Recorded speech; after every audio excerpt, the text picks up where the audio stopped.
और कथा का मतलब होता है किसी न किसी रीति से आपका मन ईश्वर से जुड़े। क्यों मन जोड़ना जरूरी है? दुनिया के जितने भी धर्म हैं, जितने भी महापुरुष हैं, उन सब ने कहा, इवन जो गीता के भगवान थे, गीता का ज्ञान सुनाया, सारे गीता का सार है मन मना भाव, यानी मन को मेरे में लगाओ। और देखने में ये आता है कि बाकी काम करते हैं, बाकी किसी को याद करते हैं तो मन नहीं भटकता, लेकिन अगर ईश्वर को याद करना शुरू करें थोड़ी देर ध्यान भीतर मुड़े, वो नहीं होता, मन चारों तरफ भटकना शुरू कर देता है। कारण क्या है? परमात्मा का स्पष्ट परिचय हमारे को नहीं है। तो ये जो कथा चल रही है, एक्चुअली ये विधा नहीं है मन मनाभाव होने की। और गीता में भगवान ने स्पष्ट रूप से कहा मन मनाभाव, तन तना भाव, धन धना भाव, ये नहीं कहा, मन को मेरे में लगा। तो मन तो जब शांत हो, एकाग्र हो, तब परमात्मा में लग सकता है ना। उसके लिए दो चीजें जरूरी होती हैं। पहला, स्वयं को जानना। जो इस ईश्वरीय विश्वविद्यालय में 7 दिन के आध्यात्मिक ज्ञान का कोर्स कराया जाता है, जिसमें ये सारी बातें समझाई जाती है, तो ईश्वर की यथार्थ याद, जो भगवान कहते मन को मेरे में लगाओ, यथार्थ विधि से। ऐसे तो देखिए सारी दुनिया भगवान को याद करती है, ऐसा कौन है जो भगवान को याद नहीं करता? लेकिन आप सब अपने जीवन के अनुभव से हमें बताएं, क्या जब हम भगवान को याद करते हैं तो भगवान को गुणों का सागर, शक्तियों का सागर कहा जाता है।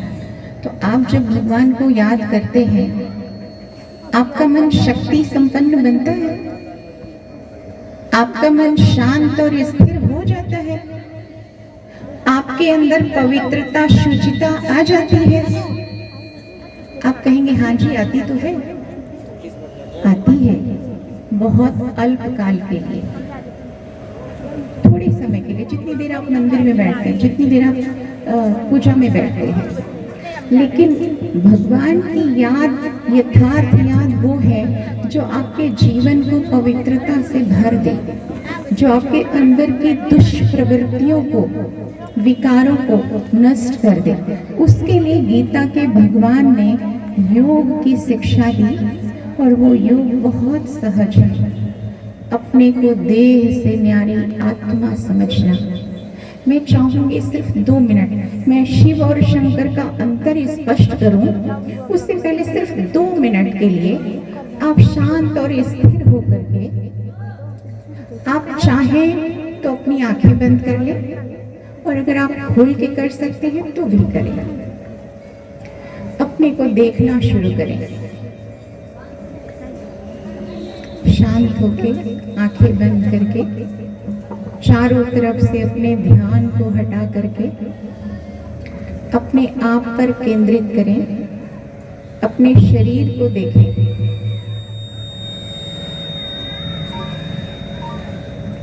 अपने पैरों के पंजों को देखें ध्यान में,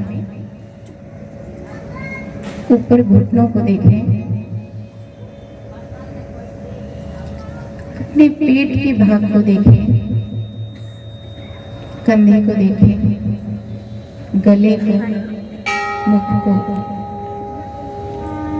और दोनों भौहों के बीच में, भ्रुकुटी में एक शक्ति जो आत्मा इस शरीर को चलाती है, जो सितारे की जैसी है, उसको महसूस करें। वास्तव में मैं ज्योति बिंदु स्वरूप आत्मा इस देह को चलाने वाली, देह की मालिक हूँ। ये देह जड़ है, विनाशी है। मैं आत्मा अजर, अमर, अविनाशी शरीर से पहले भी मैं किसी और शरीर, किसी और नाम रूप से, किसी और स्थान पर, किन्हीं और आत्माओं के संबंध में थे। ये देह भी कुछ समय के बाद नहीं रहेगा। ये संबंध, ये परिचय, सब कुछ बदल जाने वाला है। वास्तव में मैं आत्मा अपने मूल स्वभाव में पवित्र हूँ, शांत हूँ, शुद्ध हूँ। ये जो शरीर मिला है, ये मेरे पूर्व कर्मों के हिसाब किताब को क्लियर करने के लिए, जो ऑटोमेटिक होता रहता है। किसी आत्मा से मुझे दुख मिलता है, किसी आत्मा से मुझे सुख मिलता है।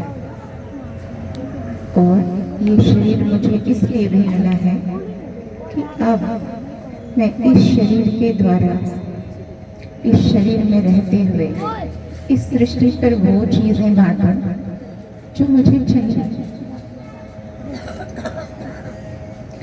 तो अपने को आत्मा समझ करके, आत्मा की ही तरह ज्योति बिंदु स्वरूप परमात्मा, जिनको हम शिव कहते हैं, इसीलिए हमने कभी भी शिव बाबा के मंदिरों में कोई शारीरिक आकार वाला चित्र नहीं देखा।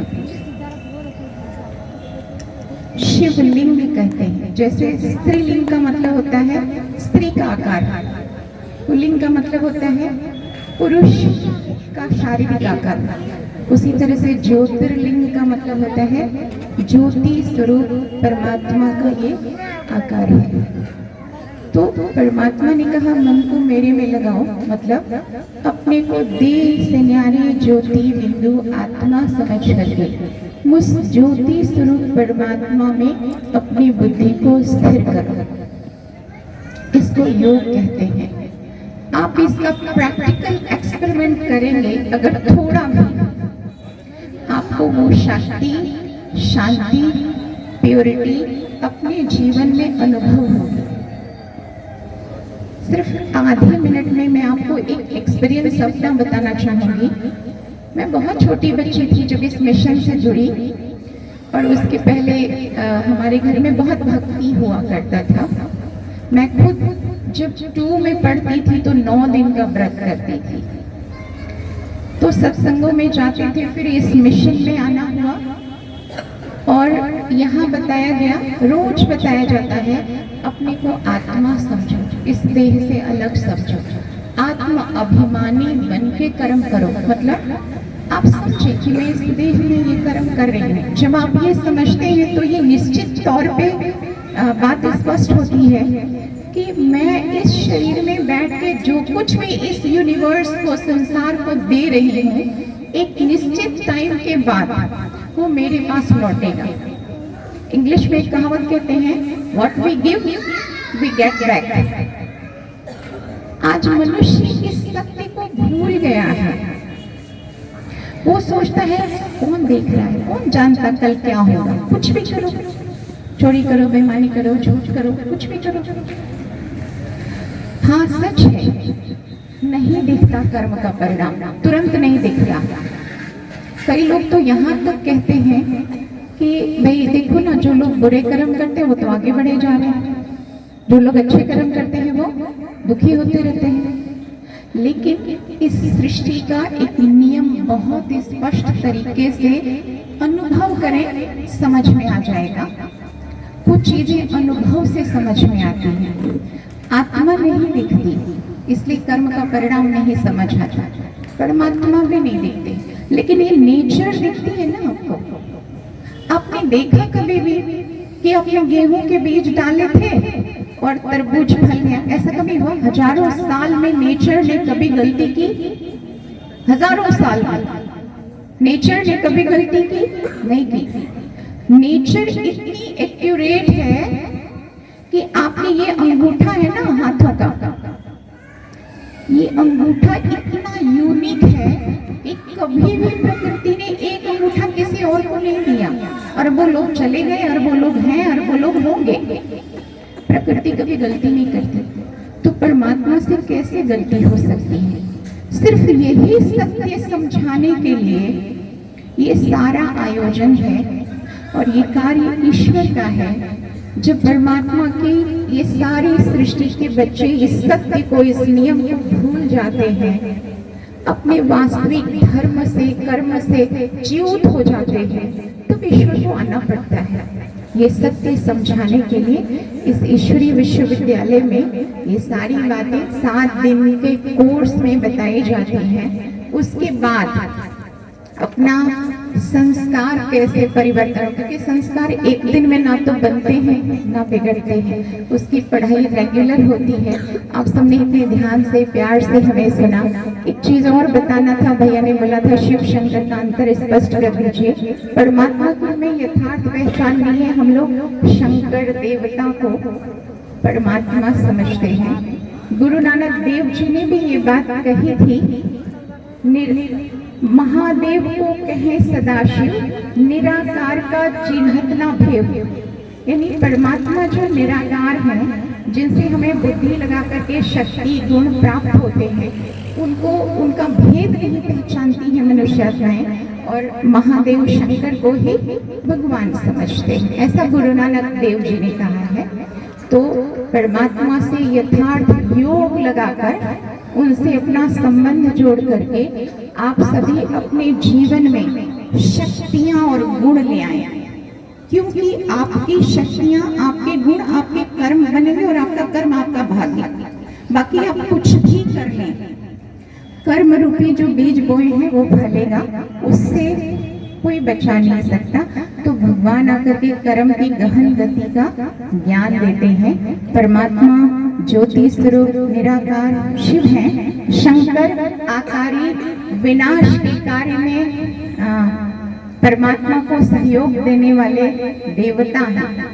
देवताएं अनेक हैं, परमात्मा एक है। इसलिए कहा जाता है ब्रह्मा देवताय नमः, विष्णु देवताय नमः, शंकर देवताय नमः और शिव परमात्माय नमः। और अधिक जानकारी के लिए आप सभी आएंगे। आप सब लोग बहुत शीघ्रता में ही सही पर हमारी बातों को इतने ध्यान से सुना। आप सबका बहुत बहुत धन्यवाद।